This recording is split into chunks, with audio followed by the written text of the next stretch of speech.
Middle east में एक बड़े जियोपॉलिटिकल संकट की वजह से दुनिया भर के तेल बाजार में हड़कंप मच गया है। पर इस अंतर्राष्ट्रीय उथल-पुथल का हम पर मतलब भारत पर क्या असर पड़ेगा? और हाँ, सबसे ज़रूरी बात, अगर आप कॉम्पिटिटिव एग्जाम्स की तैयारी कर रहे हैं तो आपके लिए इसमें से क्या जानना बेहद ज़रूरी है। चलिए इसी को समझते हैं एक-एक करके। तो सबसे बड़ा और सीधा सवाल, और शायद आपके मन में भी यही चल रहा होगा, क्या मिडिल ईस्ट में जो ये टेंशन बढ़ रही है उससे भारत में पेट्रोल और डीजल के दाम बढ़ेंगे? ये एक ऐसा सवाल है जो हम सबको परेशान कर रहा है। इसी सवाल का जवाब ढूंढने के लिए हमें पहले पूरी दुनिया में क्या हो रहा है वो समझना होगा। इस पूरी कहानी को समझने के लिए हम इसे कुछ हिस्सों में बांटेंगे। सबसे पहले हम देखेंगे कि दुनिया के तेल बाजार में ये तूफान आया ही क्यों। फिर हम बात करेंगे हॉर्मुज़ स्ट्रेट की, जो इस पूरे संकट का सेंटर पॉइंट है। उसके बाद देखेंगे कि भारत की इकोनॉमी पर इसका क्या असर हो रहा है, हमारी सरकार क्या कर रही है, और आखिर में एग्जाम के लिहाज से जो सबसे इम्पॉर्टेंट पॉइंट्स हैं उन्हें एक साथ देखेंगे। तो चलिए शुरू करते हैं पहले हिस्से से। ग्लोबल ऑयल मार्केट में ये हलचल क्यों मची है? आखिर हुआ क्या कि कुछ ही दिनों में पूरा का पूरा मार्केट हिल गया? ये संकट इतनी तेजी से बढ़ा कैसे और इसके पीछे के कारण क्या थे? अब जरा इस टाइमलाइन को देखिए, ये अपने आप में पूरी कहानी कह रही है। 27 फरवरी तक सब कुछ ठीक था, क्रूड ऑयल करीब $73 पर चल रहा था। लेकिन 28 फरवरी को अमेरिका और इजराइल ने ईरान पर मिलिट्री स्ट्राइक कर दी और बस यहीं से सारा खेल बदल गया। इसके ठीक बाद मार्च की शुरुआत में खबर आई कि ईरान के supreme leader ayatollah Ali Khamenei की मौत हो गई है। इसने तो जैसे आग में घी का काम किया और टेंशन एकदम पीक पर पहुंच गई। नतीजा ये हुआ कि सिर्फ 2 हफ्तों के अंदर 14 मार्च तक कच्चे तेल की कीमत $103 के भी पार चली गई। इससे पता चलता है कि ये मार्केट पॉलिटिक्स को लेकर कितना सेंसिटिव है।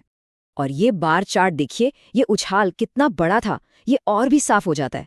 सिर्फ 15 दिन में 41% की बढ़ोतरी। आप सोचिए, 41%! ये कोई छोटा मोटा उतार चढ़ाव नहीं है। ये सीधा सीधा दिखाता है कि बाजार में डर और अनिश्चितता का माहौल कितना ज्यादा है। और जब कीमतें इतनी तेजी से बढ़ती हैं ना, तो ये पूरी दुनिया की इकोनॉमी के लिए एक खतरे की घंटी होती है। अच्छा, तो अब जब हम ये समझ गए हैं कि दुनिया भर में झटका कैसे लगा, तो चलिए इस संकट के ग्राउंड जीरो पर चलते हैं, यानी स्ट्रेट ऑफ हॉर्मुज़। इसे दुनिया की तेल की धमनी या ऑयल आर्टरी भी कहते हैं। और ऐसा क्यों कहते हैं, ये समझना बहुत जरूरी है। तो ये स्ट्रेट ऑफ हॉर्मुज़ है क्या? देखिए, ये एक बहुत ही पतला सा समुद्री रास्ता है जो पर्शियन गल्फ को अरेबियन सी और फिर आगे खुले समंदर से जोड़ता है। ज्योग्राफी की भाषा में ऐसी जगहों को चोक पॉइंट कहते हैं, मतलब एक ऐसी गर्दन जहां अगर जरा सी भी रुकावट आई तो पूरा ट्रैफिक जैम हो सकता है। और तेल के व्यापार के लिए तो ये दुनिया का सबसे ज़रूरी चोक पॉइंट है। ये चार्ट देखिए, इसकी अहमियत और साफ हो जाएगी। पूरी दुनिया में जितना भी तेल समंदर के रास्ते से जाता है उसका करीब 20%, मतलब हर 5 में से 1 तेल का टैंकर इसी पतले से रास्ते से गुजरता है। जरा सोचिए, दुनिया की एनर्जी का इतना बड़ा हिस्सा एक ऐसी जगह पर डिपेंड करता है जो इस वक्त जंग का मैदान बनी हुई है। तो सवाल ये है कि अगर ये रास्ता बंद हो गया तो क्या होगा? तब होगा जिसे कहते हैं ड्यूअल सप्लाई शॉक, यानी दोहरा आपूर्ति झटका। ये एक बहुत जरूरी कॉन्सेप्ट है, इसे समझिए। पहला झटका तो ये है कि जो तेल के जहाज रोज वहां से निकलते हैं वो रुक जाएंगे, मतलब जो सप्लाई आ रही है वो बंद। लेकिन दूसरा और इससे भी बड़ा झटका ये है कि ओपेक देश जैसे सऊदी अरब, जिनके पास एक्स्ट्रा तेल निकालने की क्षमता होती है, वो भी अपना तेल मार्केट तक नहीं भेज पाएंगे। ये जो एक्स्ट्रा क्षमता है ना, ये एक तरह से दुनिया के लिए सेफ्टी वैल्व का काम करती है।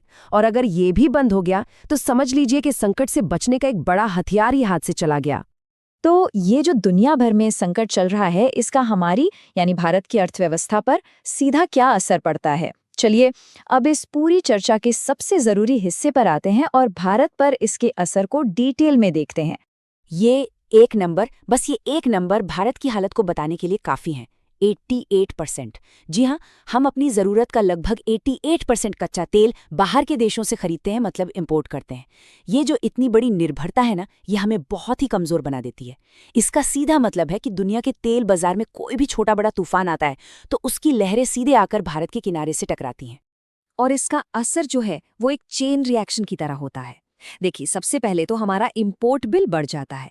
मतलब तेल खरीदने के लिए हमें ज्यादा डॉलर देने पड़ते हैं, जिससे हमारे फॉरेन एक्सचेंज रिजर्व पर प्रेशर पड़ता है। फिर आती है महंगाई, जिसे हम इंपोर्टेड इन्फ्लेशन कहते हैं। एक अंदाजा है कि अगर कच्चे तेल का दाम 10% भी बढ़ता है तो हमारे यहाँ थोक महंगाई यानी WPI 1% तक बढ़ सकती है।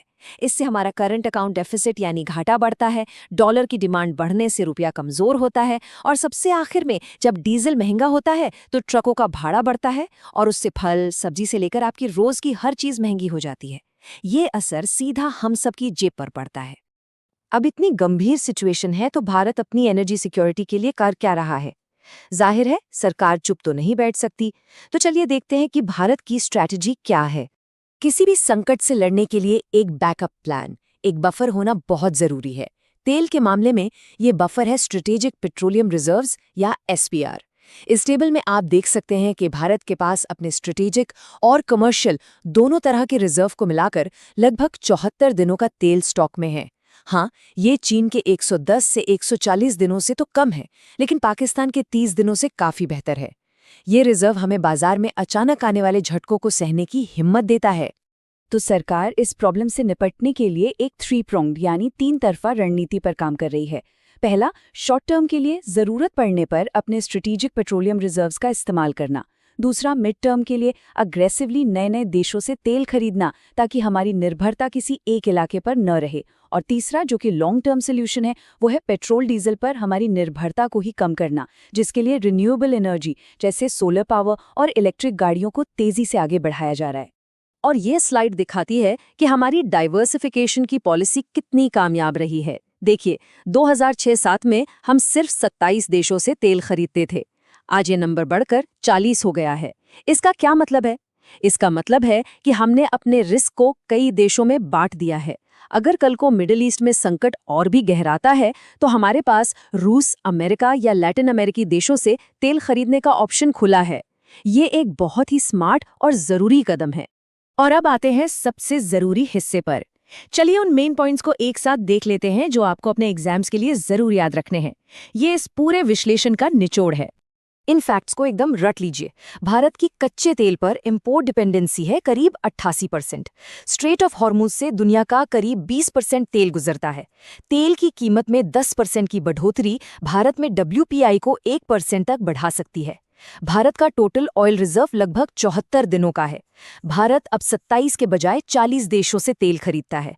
और ये जो मौजूदा संकट है, इसकी शुरुआत 28 फरवरी को ईरान पर हुए हमलों से हुई थी।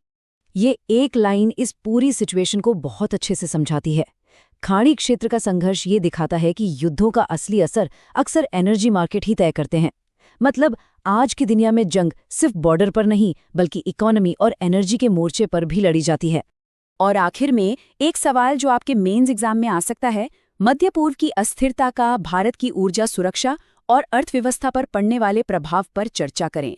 सरकार की इससे निपटने की रणनीतियां क्या हैं? मुझे पूरी उम्मीद है कि इस पूरी चर्चा के बाद आप इस सवाल का एक बहुत ही शानदार और फैक्ट से भरा जवाब लिखने के लिए एकदम तैयार हैं, क्योंकि अब आप संकट के कारण भी जानते हैं, भारत पर उसका असर भी और सरकार के उठाए कदम भी।